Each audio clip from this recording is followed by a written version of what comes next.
Thanks for coming out today. We're going to talk about total hips and total knees, and when we finish, we should have plenty of time for questions. I'm sure we'll have some good questions, and hopefully I have some good answers. So let's just get started. I wanted to thank the Kadlec and the Healthy Ages program for putting this on. One of the orthopedic companies, Zimmer, helped me with the slide presentation. About me, I'm a board-certified orthopedic surgeon. I've been here in the community about 22 years.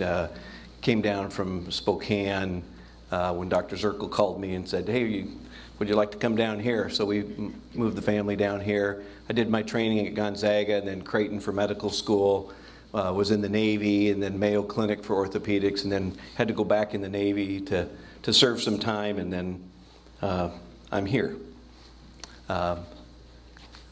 So we'll talk about knees and hips both. First we'll talk about knees and some choices on that, and then things regarding recovery and taking control of arthritis, and then kind of wrap it up and then have some questions.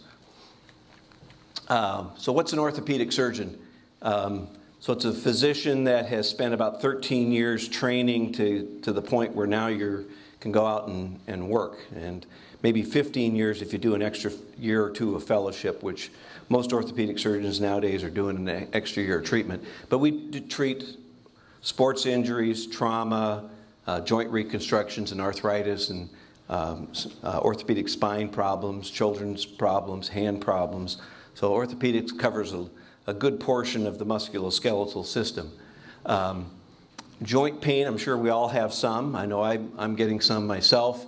Symptoms can be manageable, a little aching, stiffness, but then swelling, warmth, a lot of tenderness, a lot more pain, deformity, starts to wake you at night.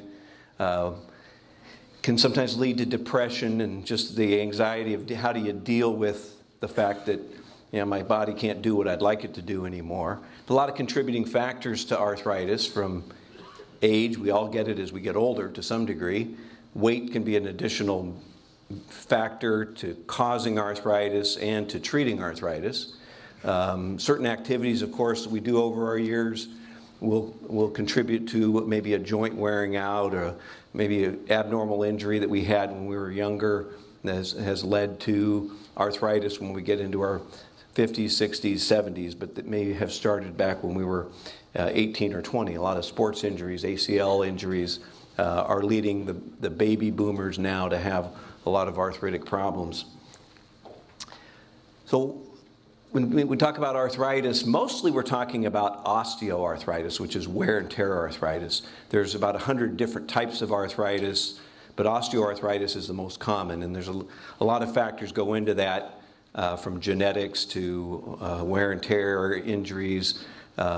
Nutritional factors can be important, but it's the #1 cause of disability in the country, and probably represents the leading cause of visits to primary care providers in the population. Probably 55 to 75 is arthritis in the musculoskeletal system. And how do we diagnose it? Mostly by symptoms and X-ray, and then by ruling out some of the inflammatory arthritis by certain blood tests. And that's where a rheumatologist can be helpful in delineating if you have a disease process that can be treated with some of these newer anti-rheumatologic medications, or if it's just osteoarthritis. Symptoms can be similar in both groups, but mostly what we're going to talk about is osteoarthritis. Women are higher risk for arthritis, both in the hip and the knee, for a lot of different reasons, some of which we don't understand, but there's some genetic reasons for that. Also, women are living longer than men. That didn't used to be the way it was 50, 75 years ago, but if we look at the statistics, women are more likely than men to have knee problems, and probably about 60% of the total knees performed annually are on women. At the time we made this slide, it was about 600,000 knee replacements performed yearly. This year was up to 700,000. In 5 years, they expect it to be 1 million per year. So it's a growing demand, and there's a lot of issues regarding that, from who's going to pay for all that. In the hip, women have, again, a higher incidence of arthritis than men, but hips are only about half as common in terms of replacement as opposed to the knees. So we'll probably spend a little more time talking about knees. So osteoarthritis is the one on the left. Rheumatoid on the right, that's 1% of the population has that chronic systemic inflammatory process. We're going to be talking mostly about osteoarthritis.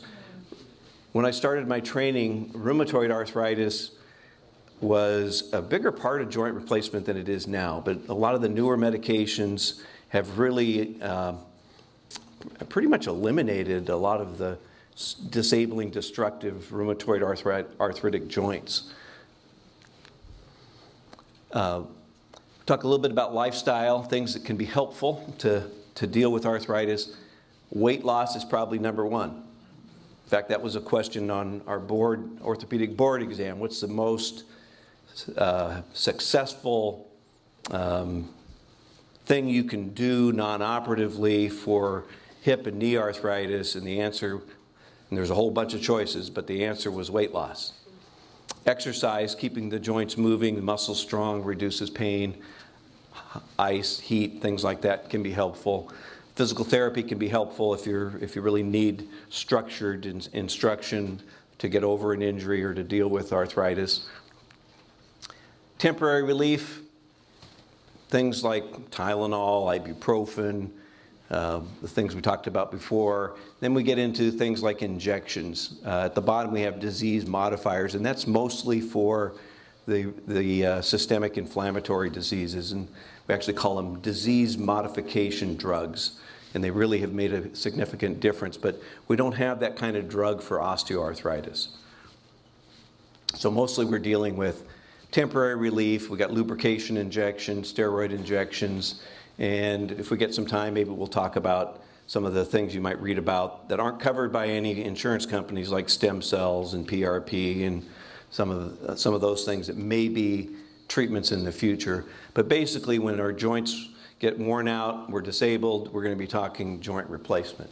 And on the left is a normal appearing knee. The cartilage is nice and smooth and glistening, and it stays well lubricated.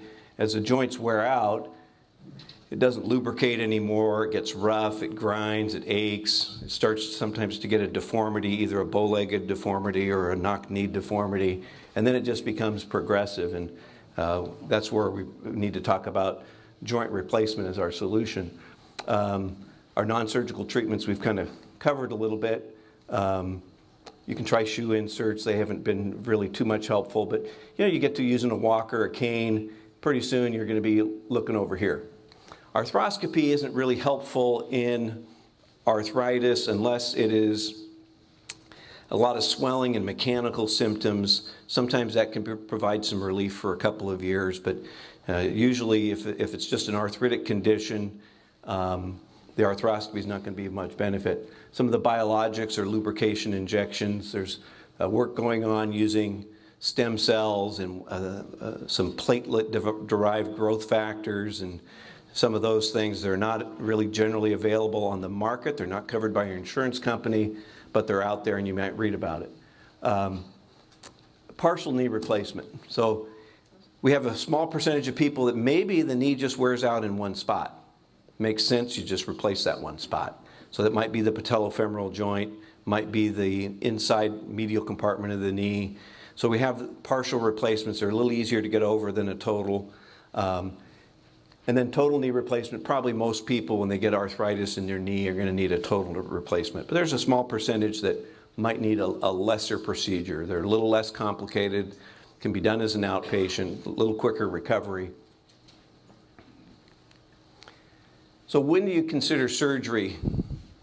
And people always ask me that, well, am I bad enough for surgery? And I says, well, you tell me. And typically I think that you're bad enough for surgery when you've done the non-operative things, and you should try those. And actually Medicare criteria requires us to document that you've had at least 90 days of conservative care. It should probably be waking you at night. It's something that maybe you need to take a pain medicine every day. You're using a cane. it's becoming disabling, you're having to give up things that you enjoy and things that keep you healthy and active, then probably a knee replacement is reasonable to consider, or a hip replacement, same kind of discussion. If you're managing okay, maybe you get by with it, because these are procedures that do have risks and complications, and not everybody that has a joint replacement is satisfied. And in fact, in the total knee literature, over the last 30 years, repeated studies have showed probably 10, maybe even 15% of people aren't satisfied with their artificial knee. We're not sure why that is. Everything might look great on x-ray, but the pain relief maybe isn't as good. There may be other factors going on, but it's not, we can make it sound like it's an easy, quick solution, but it's a surgery that does take a bit of recovery and dedication to recovering from it. Move through that. So this is a picture of a partial replacement done for patellofemoral disease. So if it's just worn under the kneecap, I do maybe one of these every few years, so it's not very common, but that is a procedure for some people. A partial replacement, where if it's just worn out over here, you just replace over here and you leave the rest of the joint alone. And that can be a very, very good procedure for the right person. There's certain indications that we have to meet in order to predict that a little bit more successfully. But the majority of people, when they get arthritis in their knee, are going to need a total knee replacement. And so we'll just chat about that a little bit. There's certainly risks with these procedures: infections, blood clots, bleeding. If it might need additional surgery to get motion, if we get stiffness, they can get loose, they can have various problems that might need a revision, but probably 90% of people come through just fine, and probably 90% of those knees are functioning well at 15 to 20 years. I think it's become probably one of the more common procedures we perform now in orthopedics. Like I say, 700,000 last year in the United States. The techniques have improved. The pain management's probably been the thing that's improved the most. So we talk about implants and technology and this and that, but probably the thing that's helped people recover quicker is just better pain management. And we can talk a little bit about that, but it's using lots of, we call multimodal analgesia. So it's the anesthetic techniques, some injections, some non-narcotic medicines, some narcotic medicines, ice, heat, and some nerve catheter blocks and things like that have really made recovery of knee replacement much easier and a little bit more predictable. So the success of the procedure, like I say, 85, 95%, should last about 20 years. At that point, it's about a 1% decline per year, so that at 30 years it drops another 10%. But hopefully that will get most people by their lifetime. I think the technology improvements really, I think, have been more in the pain management than in really specific design techniques. Lubrication injections can be helpful. I'm sure many of you have had these. They don't work for everybody. Medicare still covers these, but the other insurance companies are dropping the coverage, so these may go away. We kind of covered this a little bit. You might see some advertisements that talk about unique female anatomy or the gender-specific knee, but the studies really haven't shown that there's a big difference there. I think that's what's happened is the sizing has expanded. So when I first started my training, we had 4 sizes: small, medium, large, and extra large. And now we'll have 18 to 20 sizes, and in some brands they'll even come a size 8 narrow, size 8 wide. So there's some of these options. You can even have up to 42 different options for fitting joints. So we've become a lot more precise in fitting. And you can even make a custom knee if you wanted to. You could make one specifically for you. That technology is available. I don't know who's going to pay for it, but it is available. And the studies really haven't shown any clinical benefit to doing that. And there's computer navigation and robotic surgery. And the studies haven't shown that that technology is making any clinical difference. The pain scores, the outcomes, the longevity hasn't improved with all this fancy, expensive technology. What's improved is probably our basic technology has improved, and our instrumentation and our fitting has become more precise. And our ability to do the surgery a little quicker, we call minimally invasive, but it's basically our instruments now allow us to do a lot of things through smaller incisions. I would say one of the benefits technology-wise has been improvement in the polyethylene. So that's the plastic part of the knee or the hip, and all the companies have come out with ways to improve that with what we call cross-linking that improves its both wear characteristics and strength, and then things that help.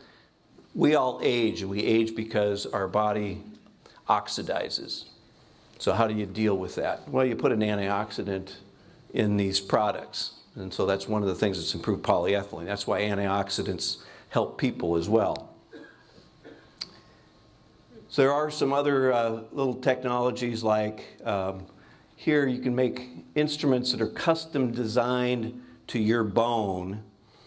And we use those when people have significant deformities that maybe our standard instrumentation doesn't quite work. So these are designed off of CT scans and MRIs that we don't use very often, but they are available and are helpful to certain people. Some of the other improvements have been the metals on the knees have been improved so that we may be able to get away from using bone cement. We've pretty much done that in the hip, and the knee is probably, I'm going to guess in the next 5 to 10 years, we'll probably be getting away from using cement in the total knees as well. So in the hip, it's a different type of joint. It's a ball and socket joint as opposed to a knee that's flexion, extension, has a little rotation and a little shear motions from front to back. So the hip is really a ball and socket joint, and for that reason it's very stable, unless it pops out a joint, and we'll talk a little bit about dislocations as a problem. But a healthy hip, the ball stays nice and round, the cartilage is smooth. As it gets worn out, you get bone spurs that build up, they start to impinge and catch, and the cartilage starts to tear, and you get limited motion, difficulty getting shoes and socks on, in and out of a car, you're limping a little bit like that. And eventually becomes pretty disabling. A lot of times the pain from a bad hip can be very similar to sciatic pain or pain coming from a pinched nerve, and a lot of people have both. And so one of our challenges sometimes is to sort out, okay, is your pain coming from your hip? Is it coming from your back? And some people have both problems, and you have to deal with them a little bit one at a time. So again, our non-surgical treatment's pretty much the same as with the knee: weight loss, exercise, surgical treatment. We're doing a lot more hip arthroscopy now than, say, 20 years ago. Mainly for a younger group of people.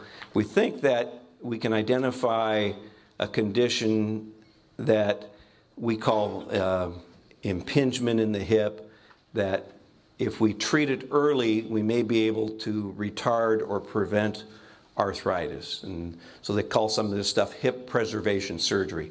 Won't work if you're over 50, 60 years old. Probably works well if you're 20 or 30 and you have some anatomical variations that if we can identify those in that younger age group, we can improve and perhaps eliminate the need for hip replacement at an early age. Biologics in the hip, again, probably things like PRP and stem cell injections. They're not going to help at end-stage arthritis, but they might help that earlier patient. Hip resurfacing is a procedure that's kind of like a total hip, except instead of cutting away the ball of the hip, you resurface it. And all current designs right now are metal on metal. The studies on these have been successful mainly in young adult males with no significant deformity and an arthritic hip. Hasn't worked well with in the women age group because of the risk of fractures of that bone. So it's kind of a subset of patients. I don't think there's anyone in town that does that procedure, but there are people that do that in Seattle. And it can be the right operation for a specific indication, but you might read a little bit about hip resurfacing. Partial hip replacement is basically for someone with a hip fracture. And what we've actually found is that if you're an active older person with a hip fracture, you might do better if you're treated right away with a total hip rather than just a partial hip replacement, because the risk of having that partial hip replacement needing to be revised is relatively high. So studies done pretty much in this country and in Britain have shown that total hip replacement might be the better operation for a lot of people with a hip fracture. And of course, certainly is the best operation for people with severe hip arthritis. Again, when do you consider surgery? You know, when you're having more bad days than good days, it's waking you up at night. You don't want to get up to answer the phone because you know your hip's going to hurt if you walk across the floor. You know, and you're taking something every day. You're using a cane. You're having difficulty going up and down stairs. Then probably a hip replacement should be considered at some point. In the solutions we've talked about, we'll talk a little bit about anterior hip replacement, which I'm doing more and more of, and it's being done around the country more and more. So hip replacement has gotten a lot better than it was 20 years ago, and it was always a good operation. The guy that invented it was knighted by the Queen of England. It's been done in the United States since the 60s.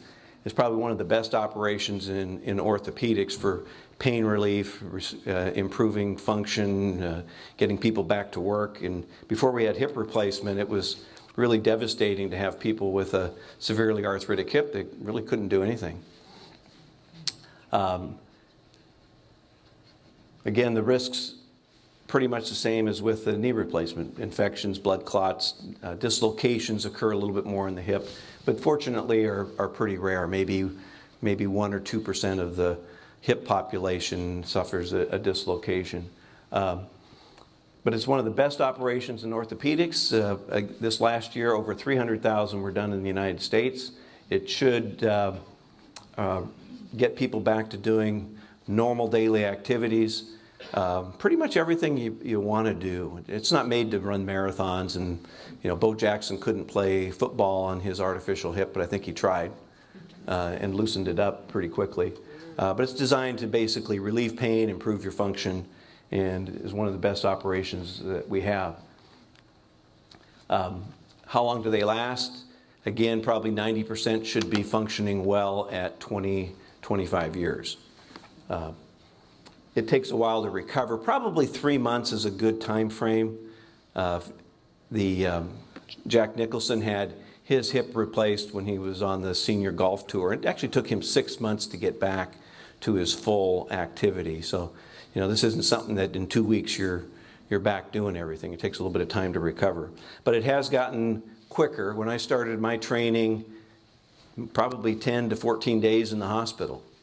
Now it's 1 to 2 days, sometimes 3, but it's pretty rare to stay longer than that. Implant technology, you've probably read about metal on metal issues. So we've pretty much eliminated that bearing surface from total hips except in hip resurfacing.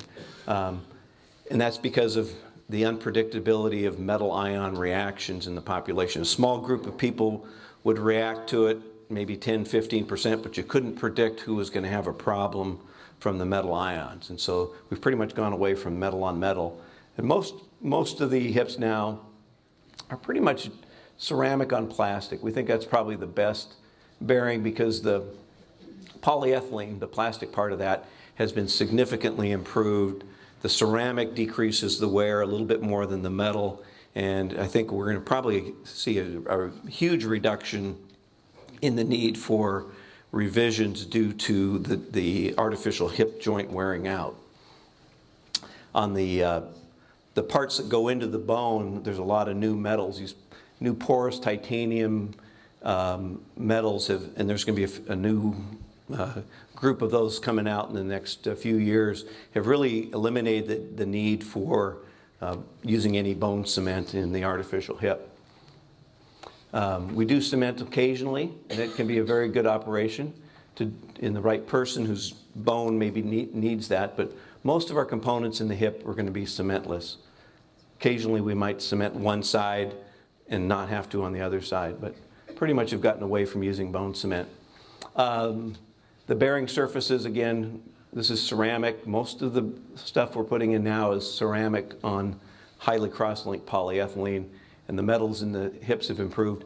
And probably what's made a big difference is just our variety of different geometries. So we can look at x-rays and look at bone quality and bone diameters and have very many solutions for the hip arthritis with someone with abnormal geometry or bone diameters and things like that. So we've got a lot of things to again, in the knee where we have many, many sizes. In the hips, not only do we have many, many sizes, we have many different geometries. So it's really allowed us to fit people a lot more precisely. And that, if we can do that, we've been able to use less invasive surgery. I mean, you might see that advertised, minimally invasive surgery. What does that mean? Basically, we can do the surgery whether you come in from the front, the side, the back, through smaller incisions, less disruption of the muscle, and more precise fixation of the implants, quicker recovery. Again, pain management has been very helpful, and along with some of these new technologies. So it's not uncommon now for our total hip patients to go home the next day. In some parts of the country, even doing it as an outpatient. Okay. And so our ability to have a lot of different options for the patients has just made a tremendous difference for us. And again, these new metals have, particularly on the socket side of the hip, pretty much have eliminated loosening of the socket, which back in the 80s was probably one of the bigger problems we were seeing. Now we don't see that hardly at all anymore. Again, the cross-linking and the antioxidants have helped the wear characteristics of our total hips as well as the total knees. So this is an approach to get to the hip that's been used for a number of years, probably 50, 60 years in Europe. In this country, maybe one or two people did it in the 80s, but now it's being done much more commonly. And it's not meant for every surgeon, and it's not meant for every patient, but it is a procedure that can have a little less pain, quicker recovery, fewer restrictions. And that's a good thing. We get people back to work quicker. They get up and move around a little faster. They probably are off a cane or a walker by 2 weeks instead of 6 weeks in some situations. But there's still situations where, for various anatomy and structural reasons, a posterior approach or a lateral approach might be better. So it's not something that every operation can be done through an anterior approach, but in the right individual, this can be a nice way to go. And probably 50% of the people go home the next day, unless they have a lot of medical issues. The risk of dislocation is probably 1 in 500 versus 1 or 2 in 100 with some of the other approaches. But any approach you have for a total hip is going to give you a good result. This is just one more tool that we have to improve that in selected patients. So traditional surgery, in the old days, when I was younger, it was probably 8, 12-inch incision. We had to detach some of the muscles. The instruments we had to do it weren't quite as good. We needed larger exposure. The incisions were quite long. Surgery took a little bit longer. Nowadays, no matter how we do it, whether it's a posterior approach, anterior approach, lateral approach, we have minimal incision techniques where the incision's shorter, our tissue disruption is less, our instruments are better, our pre-op planning is better, our sizing from the component size is better. So all of those things have allowed us to improve dislocation risk, improve matching length, leg lengths and offset and some of the geometry of the hip, check range of motion and stability intraoperatively. And so the anterior approach has some benefits to us, but it's not meant, like I say, for everybody. But joint replacement is basically about getting you back to doing active things, empowering your life to some degree. You know, certainly somebody that's 55 and disabled from a hip is different than somebody 75 and disabled from a hip, but the basic idea is the same, is to try to get people back to an active lifestyle, and just know that that the procedures are out there when you get to that point that you're really suffering from the disability. Now, how do you get ready for joint replacement? So a lot of it's mental. Some of it's physical. You want to get yourself in the best shape you can be. You maybe need to set up visits with your cardiologist if you have heart problems, so we know that you can withstand this type of surgery. Weight loss is important. Being as strong as you can going into the surgery. Planning with your family, you know, about, okay, I'm going to need some help. I'm not going to drive for a couple of weeks. Usually 4 weeks is probably a good time frame for not driving after total joint. Maybe with an anterior approach it might be 2 or 3 weeks, but probably 4 weeks is a good plan. Shouldn't plan long distance travel. If you do heavy labor work, it might take you 3 months to get back to work. If it's more desk work, maybe 6 to 8 weeks. But some of those things you need to think about ahead of time. You're going to need some help at home, or if you don't have that kind of help, you either have to bring it in, or there's rehab centers and facilities that can help with that. So the other thing that's probably been important is recovery. And the changes that we made basically are, get your hip or knee done, we try to get you up that day walking. So in the old days, it was 3 or 4 days of bed rest before you got out of bed. But now it's get you up and get moving. And we find that people do better, you know, the sooner we get that going. Really not a lot of limitations on movement. Light exercise is important, staying active. You're going to need some physical therapy if you have a total knee, but a total hip typically won't.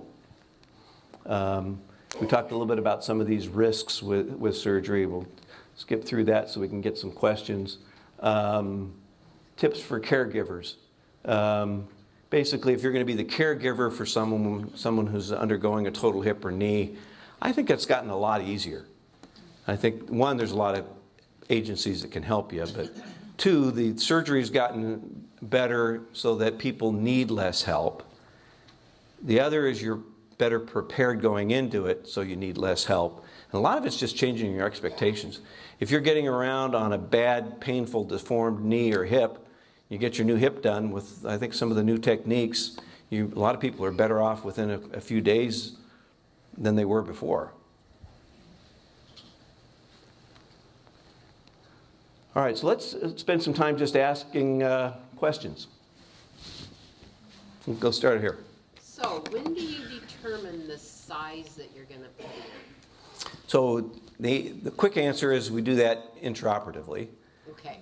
But we do some planning ahead of time with x-rays and digital templating, we call it, to where we can kind of see the range we need and match geometry, offset, length, and then our intraoperative assessment. We can change that, maybe up or down one size, but okay.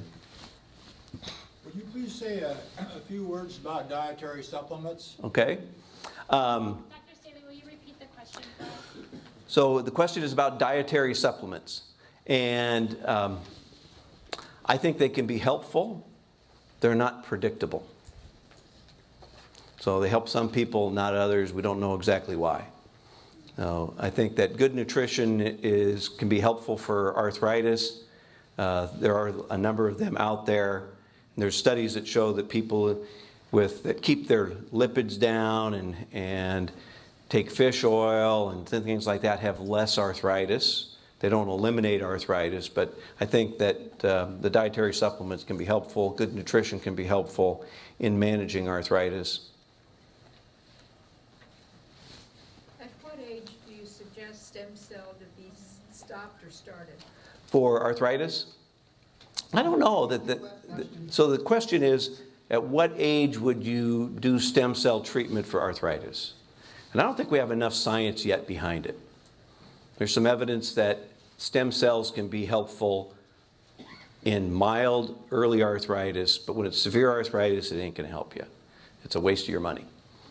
Okay. I can walk on level ground, no problem, but try to go upstairs, and the knee just doesn't like it. Yeah. I can go down. You can go downstairs, but you can't go up because you're probably mechanically loading in that position the area that's got the most wear. So sometimes there's a position where you know that it's not going to do well. I just have to get through that motion and then I'm okay. Even ground, okay. Yeah. Could you give a little information on the financial cost and the limitations that healthcare might have on a knee replacement? So the question is financial cost and limitations that the healthcare system may have on joint replacement. Joint replacement is a cost-effective procedure because it keeps people active, keeps them out of nursing homes, out of assisted living, keeps them independent, keeps them working. So the studies really show that it's a cost-effective procedure. I think there will be some limitations in terms of the healthcare system being able to afford some of the new technology. And some of the new technology hasn't shown that it's beneficial. So I think the new technology has to show that it's, one, better, two, cheaper, or significantly better so that that cost investment is worthwhile. And so the government who's paying for all this is demanding those things. There's a lot of new payment models out there. And you'll maybe read about bundled payment systems for total joints and a lot of different diseases in medicine that basically says that the providers, hospital system, whatever, gets one fee for your entire course of care for a total hip. That includes hospital care, anesthesia, physical therapy, surgeon, skilled nursing facility if you need that. And then that government pays that money and then it gets split up according to some formula that is yet to be determined. I think probably more important is the criteria to safely do total joints is becoming clearer. And so what's that involve? So like Kadlec has a accredited program in total shoulder and total knee and total hip replacement. And part of that is there's selection criteria we know that make the surgery safer.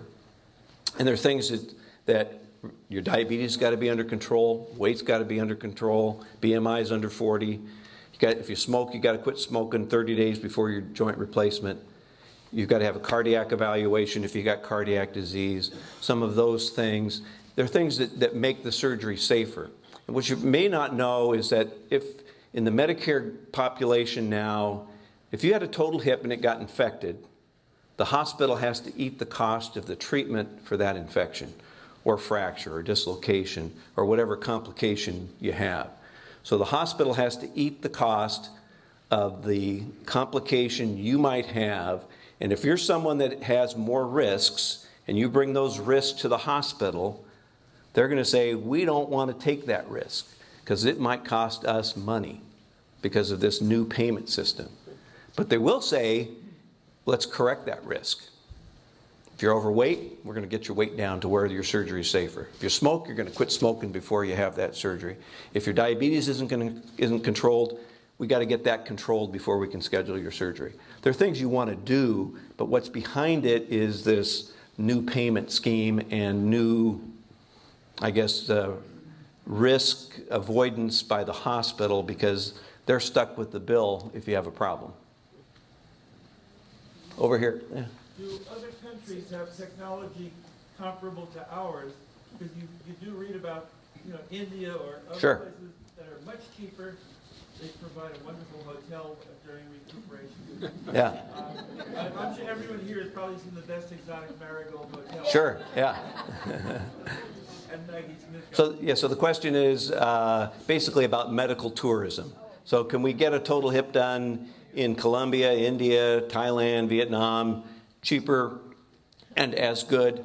I think you can. I think what your risk is not necessarily knowing that, but I think that there are places that you can get a very good total hip, same stuff we use here, but their costs are less, their insurance risks are less.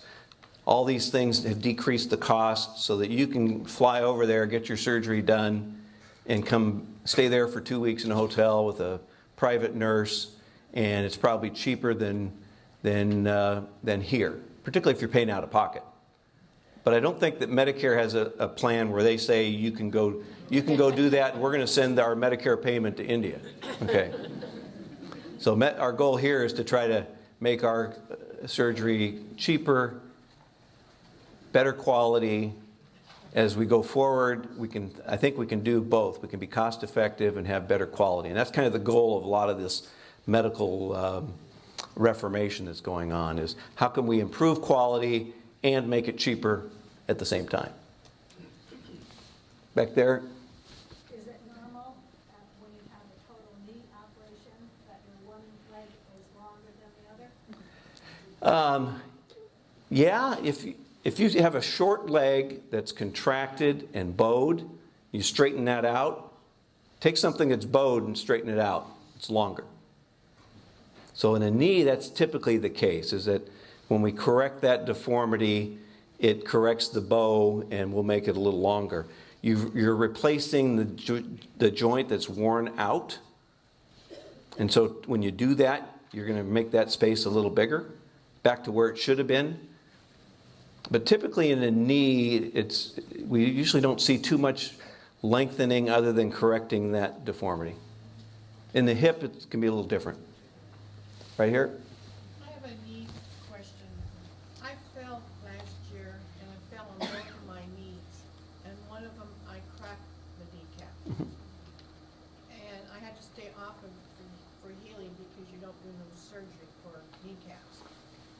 So my question is, can I have problems with that kneecap later in my life? Yes. So if you fell and cracked your kneecap, you fractured through it, didn't need any surgery, but the fall was enough to break the kneecap. It probably damaged the cartilage on the backside. It's likely that you'll get some arthritis in the backside of that kneecap at some point. Over here, black sweater. Okay, I have had my right knee replaced 3 times, and then I have had the surgery to remove the scar tissue. It worked great for about a year, and now it's back to hurting. Should I go and have that cut on again? I think 3 strikes and you're out. So the question was, she's had knee operated on 3 times, and there's a condition we call arthropibrosis, and what it means is the joint gets stiff. And some people, in response to surgery on a joint, particularly the knee, will get stiffness that they form scar tissue. It's like adhesions in the abdomen, or somebody gets a frozen shoulder, but the collagen tissue just gets tight and stiff, and sometimes you can't make it better. Sometimes it comes back, you go in and excise it, you get your motion back, but then it reforms again. And we really don't have a good clue to why that happens in some people. We think that there's some genetic influences, and that's some of the research that's going on with there's an Arthropibrosis Foundation that's trying to sort that out and what the better treatments might be, and if you can identify people that are likely to get that problem. But sometimes more surgery isn't the answer. Right there. Do you have any injections these days that can replace missing cartilage? No. Done. may be coming. Yeah. So there are some treatment strategies that are basically they're kind of in the research phases now, where you've had a portion of the meniscus removed in typically a young person, and they are doing a combination of injections of some cartilage cells and some stem cells, and seeing if they can if it'll regrow meniscal tissue. So there's animal studies going on that are trying to sort that out, and what the right growth factor is, what the right time is, and it's not something that will be available in our market, and it won't be available for your end stage arthritis. It's basically, again, trying to take that younger person that, boy, if we have a damaged meniscus now, they're going to need a knee replacement when they're 40. Can we do something to prevent that from happening? But it's not meant to grow cartilage in an arthritic knee. That's it. We have one right there. Apparently there are injections of hyaluronic acid that seem beneficial. I'm wondering if there's any benefit to taking it orally. The question is, can you take hyaluronic acid orally? And I think that is in some nutritional supplements, but I've not seen any studies that show that it's beneficial. George? My question is about infection. Mm-hmm. If a person had a knee or a hip replaced and experienced infection with it, and now they need another knee or hip replaced, is the likelihood of infection higher because it was there once before? So the question is about infection, and having had an infection in one joint, having it treated and eradicated, and then having a need for another joint replacement. So you may have a little higher risk than someone who's never had that problem, but probably not a huge risk. If everything else was okay, you're not on any immunosuppressants and things like that, you probably would be okay. Probably. Yeah. Probably, I don't think you'd have like a 30% risk. I think the risk might be 2 to 3% versus 1%. Okay. Okay, I think it'd still be pretty low. And the further out you get from that infected episode, so if you're 3 or 4 years out from that infected episode, that risk keeps going down. Okay. I'll be calling you. Okay. These cortisone injections, like in the hip, will they aggravate osteoporosis? So the question is, will cortisone injections in the hip aggravate the osteoporosis? If you had many of them, yes. So I don't think cortisone injections in the hip are a good idea. I think they're helpful for us diagnostically if we're trying to sort out where the pain is. It may be helpful to do 1, maybe 2, but I wouldn't do any more than that. The therapeutic benefit is pretty low. It's usually, in the knee it's a little higher, but in the hip, cortisone injections I don't think have been very helpful. And the risk is the risk of infection. So the risk of infection with a cortisone injection in the hip can be pretty high. And if you have a cortisone injection and then have a total hip replacement within a short period of time, that infection risk is high. We think it's should be about 3 months between an injection and a joint replacement. There was a recent study even said might even be longer. There. Is this the same way with the back? In terms of? These injections. So the question is about injections in the back. Probably a little different because the back injections typically aren't into the joint. Is there still a need when you go to have dental work done to have the antibiotic? Yeah. So the question is about taking an antibiotic if you've had an artificial joint or artificial heart valve, taking an antibiotic the day of dental work.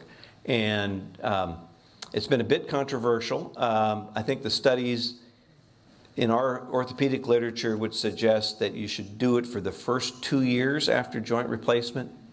After that, you probably don't need it unless you're immunocompromised. And a lot of people are on medications that can do that. If your diabetes isn't under control, you're on steroids, you're on some of these rheumatologic medicines that suppress your immune system, or a lot of people are on these new medicines for chronic hepatitis, then you probably should. Over here. One of the specific cases there recommended or used vitamin E. Yeah. Does the vitamin E have any application for the broad number of cases, or is it just that one? So they basically are putting vitamin E into the plastic to try to prevent the oxidation that occurs in the plastic over time. But it's not orally? Not, yeah. I don't know that anyone's shown that taking it orally prevents the degradation of the polyethylene. There's other reasons to take a little bit of vitamin E, but I don't think it would get into the implant. Or the joint. Or the joint, yeah. Okay. Any other questions? Right there. Yeah. What sports do you recommend not to do? So what sports not to do after knee replacement?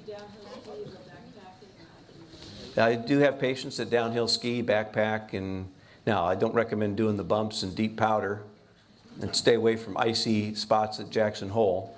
But yeah, I do have people, if they skied before and they're a good skier and they have good muscle control and balance, they probably can ski and backpack and do those things. So sports I wouldn't do would be probably things like basketball, things that require pivoting, turning, jumping, landing. Pardon me? How long should you wait between double knee replacements? So the question is, how long should you wait before a second knee replacement? I think 6 weeks is probably reasonable. There's places that are doing them as early as 2 weeks. I do a number of bilateral knee replacements, but you kind of have to have some special things to qualify for that. But 6 or 8 weeks is probably reasonable between knee replacements. Oh, over here in kind of a red, there we go. What about cortisone or steroid shots in the knee? Is there a limitation to those or a benefit? So question about limitations of injections of cortisone in the knee. I think cortisone in the knee is a little different than cortisone in the hip. I think it's more effective. Some people get 3-6 months relief that gets the inflammation calmed down. I have some people come in, we do it every 3 months. That's kind of typical. If you're not getting relief for more than a week or two, it's probably not worth doing a lot of them. Outside limit on the number? Is there? No, I don't think there's a limit on the outside number. So if it was a normal joint that was inflamed, maybe 1 or 2, and then you start to say maybe we need to deal with what's really causing the recurrent inflammation. If somebody's got an arthritic knee, it's end stage, I don't think a cortisone injection is going to be damaging. I don't think there's a limit to the number of injections you do. The timing is probably more the issue. Is if I'm talking knee replacement, we probably don't want to do an injection within 3 months of that knee replacement. Right there.